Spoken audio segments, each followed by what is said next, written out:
Olá, meus amados irmãos, a paz do Senhor Jesus, que Deus abençoe a sua vida. Sou pastor Hudson Fidelis, da Igreja Batista Elohim. Gostaria de meditar junto com os irmãos sobre aquela passagem do jovem rico, e essa passagem nos traz bastante ensinamento. Ela é falada nos 3 evangelhos sinóticos, Mateus, Marcos e Lucas, tá? Eu vou ler aqui no livro de Marcos, capítulo 10, versículo 17, que diz assim: E pondo-se Jesus a caminho, correu um homem ao seu encontro e, ajoelhando-se, perguntou-lhe: Bom mestre, que farei para herdar a vida eterna? Respondeu-lhe Jesus: Por que me chamas bom? Ninguém é bom senão um só, que é Deus. Sabe os mandamentos: não matarás, não adulterarás, não furtarás, não dirás falso testemunho, não defraudarás ninguém, honra teu pai e tua mãe. Então ele respondeu: Mestre, tudo isso tenho observado desde a minha juventude. Mas Jesus, fitando-o, o amou e disse: Só uma coisa te falta. Vai, vende tudo o que tens, dá aos pobres e terás um tesouro no céu. Então vem e segue-me. Ele, porém, contrariado com esta palavra, retirou-se triste, porque era dono de muitas propriedades. Amém. Que Deus nos abençoe. Palavra de muita sabedoria.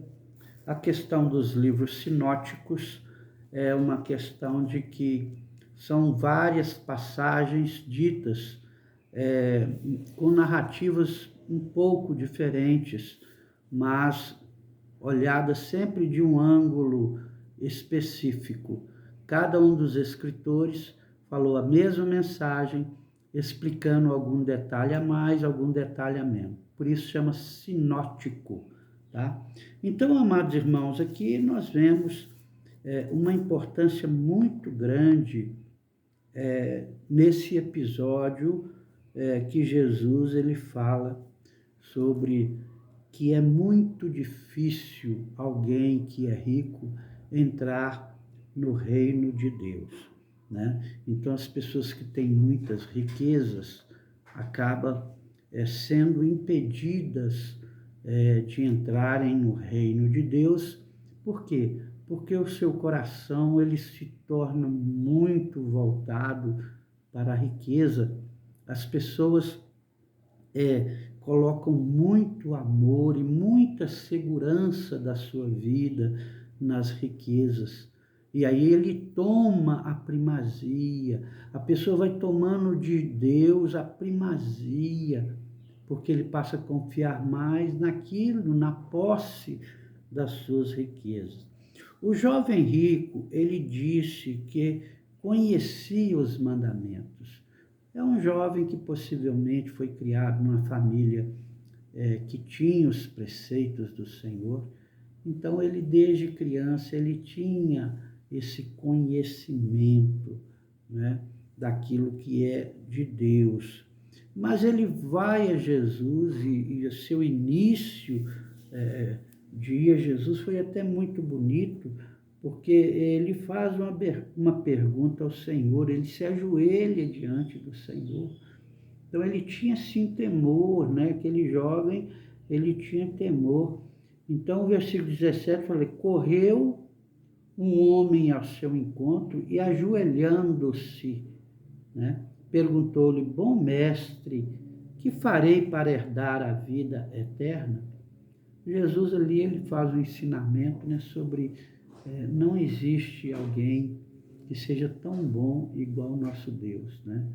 A palavra de Deus fala que o Senhor é benigno e ele sempre quer o nosso bem. Se muitas vezes ele nos corrige, é porque é necessário, mas ele nunca também nos corrige além das nossas forças. Então Jesus explica a questão sobre o poder de Deus, Nós temos que estar debaixo desse poder de Deus, né? O poder de Deus é aquele que nos fortalece, aquele que nos dá esperança verdadeira. O poder de Deus é o Espírito Santo de Deus na vida daquele que crê, fortalecendo a cada dia. Então aqui ele fala os mandamentos, ele reconhece os mandamentos. E ali Jesus, ele ensina alguma coisa assim. Jesus fita ele, olha para ele, fala, e ama ele. Jesus, ele tem esse amor pelas almas, né? Pelas almas que ele pagou, ele comprou essas almas através da morte na cruz do Calvário. Mas aqui ele estava ainda caminhando e ele disse assim, uma coisa falta para você. Que coisa seria essa, hein? Qual coisa seria essa? Uma coisa falta. E aí houve uma certa expectativa por aquele jovem. Aquele jovem para, ele pensa, o que será que falta na minha vida para que eu possa herdar, né, a vida eterna? E aí Jesus vai e fala com ele, vende tudo o que tens, dá aos pobres e terás um tesouro no céu. Então vem e segue-me. Então, o que estava impedindo aquele jovem de ter um amor direto, o amor ágape, né? Era justamente as suas riquezas. E Jesus ensina isso a ele. Entretanto, meus amados irmãos, o coração daquele jovem estava tão preso, estava tão amarrado àquelas condições da sua vida, que ele fica contrariado, né? E ele se retira triste, porque ele era dono de muitas propriedades. Então, muitas vezes, né, é isso que tem ocorrido. Grande parte das pessoas deixa de receber o Senhor, deixa de seguir o Senhor por causa das riquezas, porque ele imagina assim, então eu tenho que devolver a Deus uma parte e isso pode me prejudicar. E ao contrário, ele vai chamar Deus para estar com ele. Aquilo que ele tem, quando ele entrega verdadeiramente a sua vida ao Senhor, o Senhor é que vai dar manutenção a tudo que ele tem. E ele vai empregar aquele valor de forma correta, de forma abençoada. Ele não vai ser ganancioso, ele vai ajudar o próximo. Então, irmãos, o Evangelho, ele tem essas alegrias. Mas as pessoas muitas vezes têm medo de dar esse passo, né? Aquele jovem só não tinha a vida eterna porque ele mesmo produziu o amor dele para outro lado, para as riquezas, né? Então é uma decisão, né? Ou os favores e bens da vida ou Jesus. Nós precisamos de decidir, né?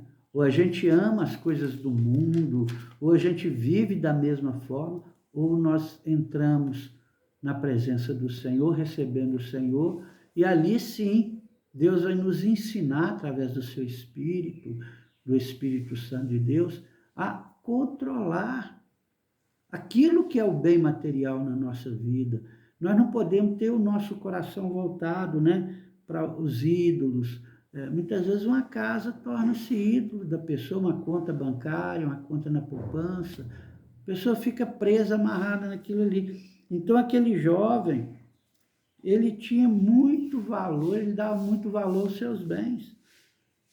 E ele, naquele momento ali, ele desperdiça, né, aquilo que Deus oferece, que o Senhor Jesus oferece, né? Para Deus é irrelevante a quantidade de bens, de valores, né? A Bíblia dá muito mais a salvação do coração da pessoa, da sua vida, porque ali ele vai ter uma vida eterna.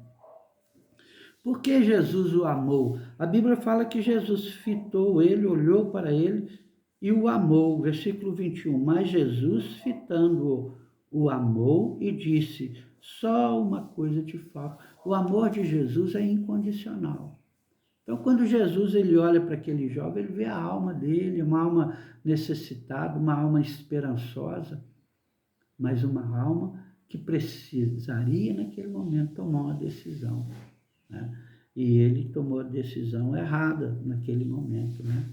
Qual foi o erro daquele jovem? Não olhou para Jesus como Deus.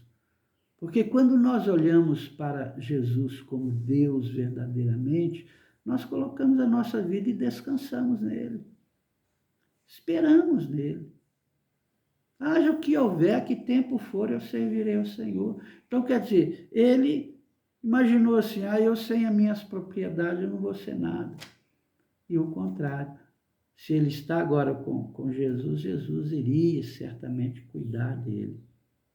Não há um que é bom. Bom é Deus. Só Ele pode dar a salvação.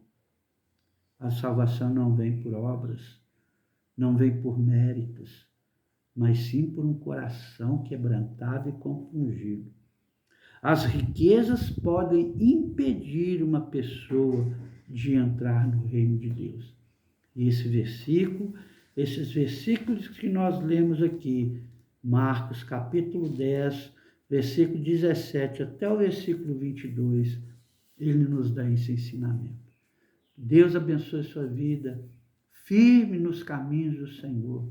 Não deixa ninguém roubar a sua coroa, guarde a sua coroa, porque Deus, Ele é maravilhoso. Deus abençoe sua vida, em nome de Jesus.